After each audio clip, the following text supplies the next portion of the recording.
Hey everybody, Nightmare Kelp Street here, and today I'm at a local pond with this cute little fountain back here. In between work, just took my shirt off for my work stuff, so it would be my work shirt while I'm kind of doing my album review stuff. But today I'm going to be going over this last weekend's Friday wrap-up. Even though I do a lot of kind of edited videos on the channel, I'm going to try to balance it out by keeping these Friday wrap-ups like kind of unedited, more chill, and we're just kind of just talking over generally what's been coming out. And then some bigger ideas I have on the channel, kind of go over and more in detail edit them and really get into them how I want. If I do still have edits in these videos, it's probably just gonna be like album art or things like that. Editing out me coughing, sneezing, whatever. Just the works, you know, because I want to present my best to my audience. And thank you for sticking around. I just hit over 50 subscribers this past month. So thank you very much. I got my 1000 Gex tour shirt on today from seeing 100 Gex live. Was it like last year? It was a year or two ago now. I saw 100 Gex live right before they released the song with the album with Hollywood Baby on it. I can't remember the name of that album, but that was a really good album. Anyways, going into this last weekend's Friday wrap-up, as of October, kind of check it, October 18th, we have a lot to talk about. Not in albums that I really liked, but in singles. But I'm going to start at the albums because a full, cohesive, great album listen is always my favorite. So, starting off, my favorite album of this past week and a half or so was Gene Dawson, Glimmer of God. This was an incredible listen. I think easily one of my favorite listens I've heard in the past few months. Might end up in my top 10, top 20 of the year by the time I get finished with it within the year. Very much, Houston was a big single kind of leading up to, I talked about like growing up in the South, like the struggle with God and religion and talking about things like that. And going into that single and him and Lil Yachty had a single together.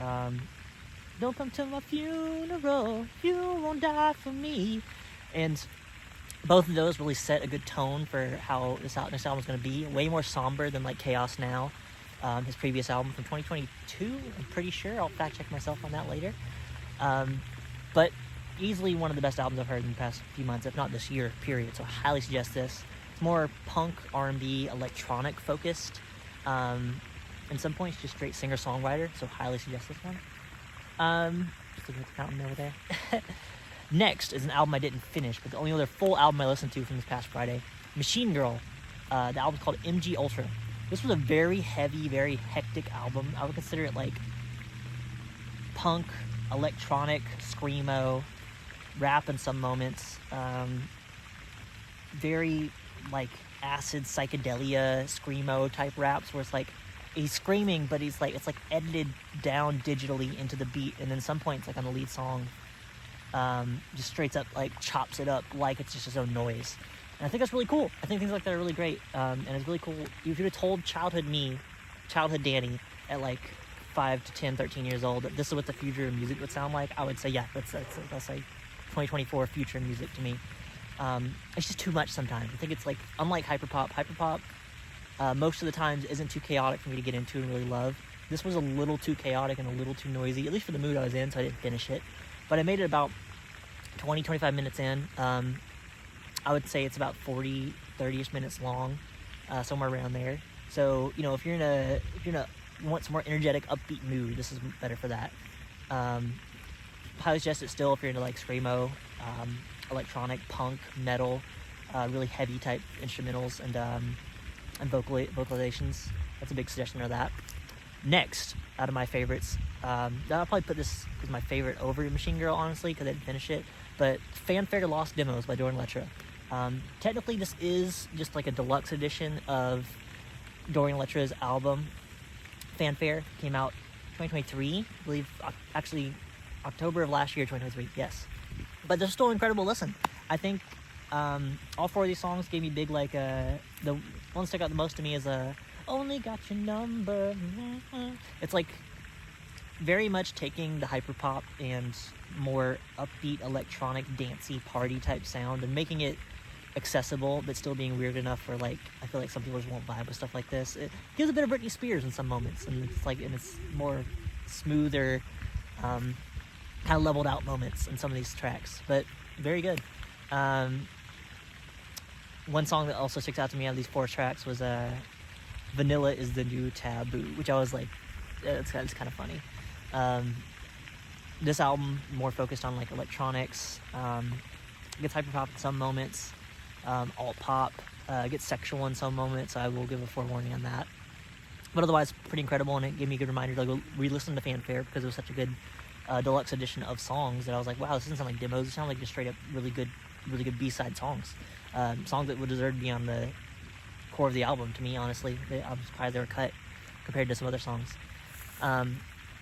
Next, new Poppy EP, Poppy, The Cost of Giving Up. 2 new songs, 4 songs in total on the EP. I've talked about Poppy previously on the channel already. I'm a huge local Midwest fan of seeing Poppy whenever she comes into town in the Midwest. Whenever I see her live, it's been an incredible show. I've seen her live 4 or 5 times now. Probably will see her live again in the future because tickets are so cheap. That's a big thing that sells me on some live concerts for some artists, is that tickets are cheap. I'll see if I can be there, especially if they're under $100. $100 tickets are pretty kind of the common for some bigger artists now. I kind of hate that. I wish music as a hobby could be more accessible to some people with cheaper tickets and easier in for some people. And just calmer concerts in general, I think, are nice for people who get overstimulated like me and some of my friends growing up who say they would never go to a concert because in general they're all so overstimulating. Poppy's moving more into like rock, metal, screamo, very heavy like guttural screams in some of these songs. So she is moving on the louder side, but I really like the transition over the years of how like pop stuff slowly moving to like rock and being more comfortable with like being signed under Sumerian Records, which is a famous screamo record on their discography and on their artist. So she's really finding her wheelhouse and toning into it. Filth, a new EP by Pvris, Pvris. 2 new songs, 5 in total in the EP. Saw her live about a year or 2 ago, opening for Poppy, and honestly, that show, I remember liking her more than Poppy just because I was so stunned that a new artist I'd never heard of like really caught my attention.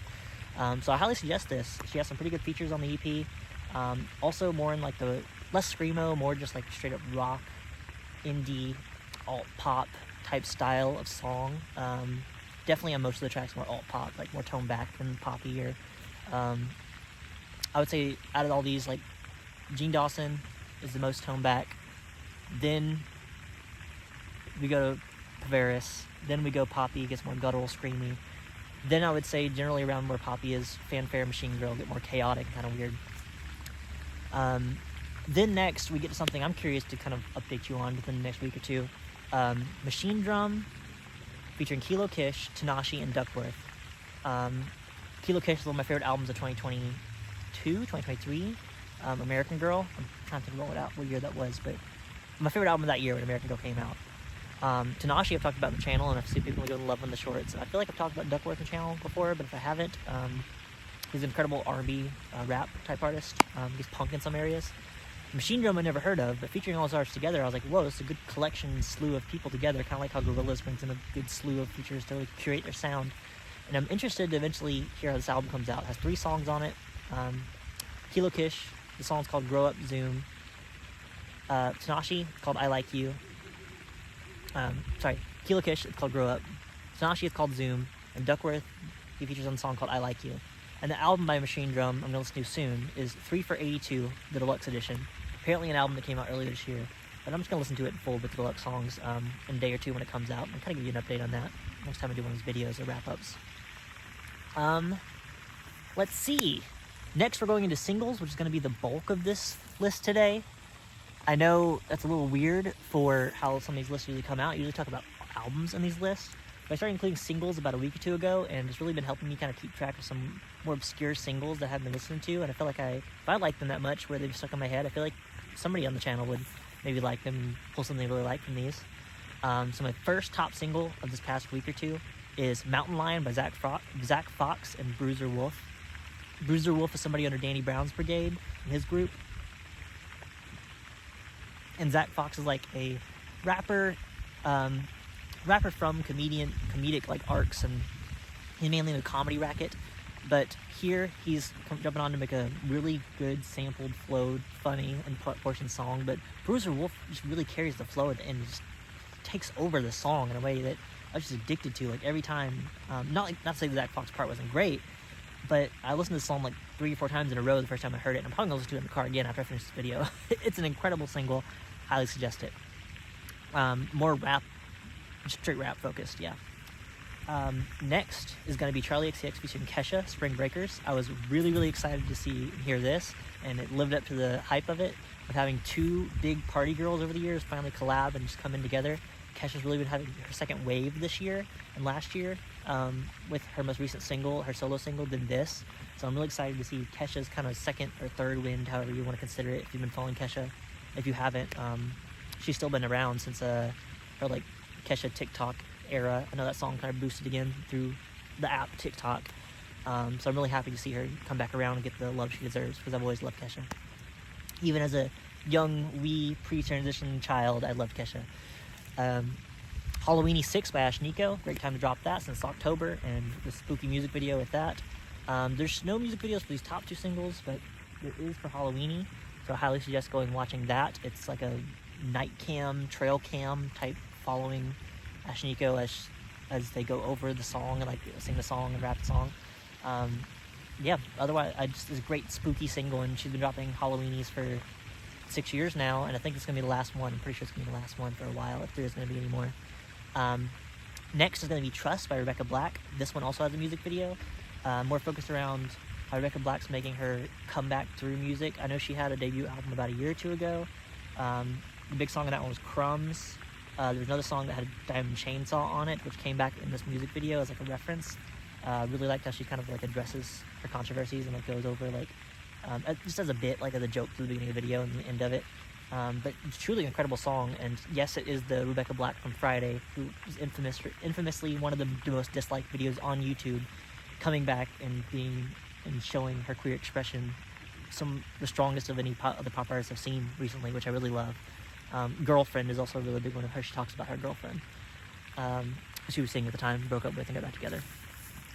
Next is going to be Elliot Lee, Victim of My Mind. Elliot Lee is a trans mask singer I've been following for a while. He makes incredible music, very much like kind of dream horrorcore pop. That's my closest explanation of how I consider his music. Like all very cutesy horror type art. Gives me the same aesthetic of like Alice Nightmare Returns type vibe. You know, everybody knows that video game. Yeah, incredible listen. I would consider it like alt pop, but how I described it first was like dream nightmare core, pastel goth core is kind of like how I'd consider his music. August Forever, Swanskin featuring Estelle Allen, also another credible listen. I just had a lot of good singles this past week or two. I would consider this song to be like more like punk hyperpop fusion, which are words I never thought I would really say and assess, but thinking back on the song, I listened to it a day or two ago. I was playing a new Silent Hill 2 remake game, and I turned it on to have something like kind of vibing in the background, so I wasn't as scared. I'm a little bit of a baby when it comes to jump scares type things, but I still love horror games. And yeah, this would like put me upbeat where I was like, damn, this is like bopping, this is like really good. So highly suggest this one as well. We're gonna start slowly kind of moving into ones that I wasn't as hyped about, just more medium about in the next one. I Hate Your Ex-Girlfriend by Banks featuring Doechii. Love Doechii. Been following Doechii for a good solid half a year now at this point. She dropped her debut album, which was incredible. I believe it was her debut. I'm not sure. I'll have to fact check myself on that later too. But this was an incredible listen. I feel like anything I hear her on in the past year has been incredible. I know there's been some controversy through her album about how she's like, went to my guy's phone, found out that she was like, she was actually a he, and she's like, yeah, I just found out he was bi, and I saw her Genius kind of review on how she didn't really mean anything nefarious by it or anything like that, so I'm happy to hear that she's a pretty good staunch trans ally and not just saying like transphobic bars to like say something like that. Pretty great rapper, honestly, one of the best rappers out currently, I think, that ongoing and doing it right now. So highly suggest you listen to Doechii and her newest album, Alligator Bites Never Heal. Next is going to be, this one also has a music video, Winter Baby / New Jersey Blues by 070 Shake. I'm always going to highlight and point out really good queer, especially lesbian and like sapphic romance type artists on these lists and on things that I follow on my channel. And 070 Shake is one who, for a while at least, I don't know if she still is, was signed under Kanye, so that sound really drifted me because If you've followed the channel for a little while, you probably know that I used to be a really big Kanye fan, and I eventually want to make some more videos kind of expanding on what kind of brought me into his soundscape and music, even past all the snarkiness and assholeness of even his early albums. I'm just a big production head, and I think his production has, over the years, really shaped some movements in music, or at least helped to shape. I wouldn't say completely shaped. Like, he kind of mooches off people like Drake does, but I'll get into that maybe in a later video. But this was a pretty great video. The first part, Winter Baby, wasn't too hyped about, but I really, really liked New Jersey Blues. That fit more into something that I'm used to 70 Shade doing. I think I just need to sit on Winter Baby for a little while and see if I like it. It just felt really too much of a Christmas song. I think it just is a cover of a Christmas song. It felt odd to get in October. So I think it's the only thing that threw me off. Supernova by IDK. Been following IDK for a while. Pretty incredible rapper. More R&B singy type rapper. His favorite album by me still stands as Is He Real, as an album going over the debate about religion and God, and talking with Tyler, the Creator, about his views on religion over the years, and how he personally struggles with religion, and very similar experiences like I had growing up, where he's like, I'm getting forced to go to church, but all I'm thinking about is it's like I can get out of church, and things like that. So it was a very, very relatable album for me, as someone who was kind of forced to grow up Southern Baptist, from where I grew up at. So yeah, this album really stuck with me, and really, really personally, Is He Real, 2018 album, has really stuck with me over the years. And I don't think can leave me, honestly, after I've heard it the first time.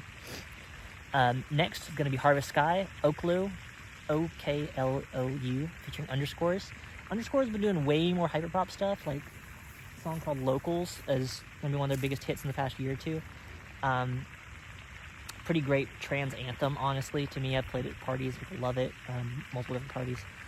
But this one was way more toned back and kind of let me down a little bit, so it was just kind of mid for me. Maybe just a feature, I don't know. Virginia Boy, Pharrell, by Pharrell, featuring Tyler, the Creator. It was on a Lego movie called Piece by Piece. Still haven't heard the whole thing. I've never been a huge fan of movie soundtracks. Infamously, in the past, they've kind of ended up being one of the worst albums I've heard in the years I listened to them. I think it's just because movie soundtrack sometimes are just phoning in. So the song was okay. It didn't make me hyped to go listen to the rest of the features on there. But it seemed like it had some pretty big features, so I might eventually get to it. Figured I'd at least mention it here. And for the last few genres, Harvest Sky, I would consider that to be more of a vibey, dreamy pop, airy pop. Yeah. And Virginia Boy by Pharrell and Tyler, just more straight rap, like pop rap, I consider it. One last thing I want to mention on the video here is I've been following Ka, the artist K.A., for a while. Ka. And he died since the last time I've made a Friday wrap-up, so I wanted to say rest in peace to Ka. And if you hadn't heard of him, he was a great underground rapper. I highly suggest listening to his newest album that came out in September. I haven't heard it all in full yet because it's hard to listen to get through, especially with how topics he talks about in his albums. But the album is called The Thief Next to Jesus. It came out in September. He's always very cutting and conscious with how he raps and what he talks about like, not even just the black community, but like society as a whole currently in the past few years. And but specifically when he does go into specifics about how he's like the black community can be reformed if they work together, if they solidify together and fund more schools and keep predators away from kids. Like talked multiple times in the past about how we should do more to demonize pedophiles, but also like demonize it in a way where they can still go. We should build a space for them to deprogram the type of thinking from them. Like just very, very heady stuff. And I'm like, wow, you're really getting in the depths of how to address these topics, not just like on a surface level, like this should stop, and here's a way we can transition out of this being a problem in the future, or trying to help people with this type of problem. So I think that's really cool. I think he's really gone in that type of depth on his albums. There was an album all themed around Cain and Abel. It has like brother killed brother, and how we should lessen the internalized hatred between each other when billionaires and millionaires all are just living it up and laughing at us from above. So it's pretty crazy, heady stuff. Sometimes it still get to me to this day, get a little high, turn it on, and be like, okay, damn, let's get into it. Tell me, preach, go off. But yeah, I don't want to leave it on low notes. I wanted to say, let me know what you've been listening to this past week or two.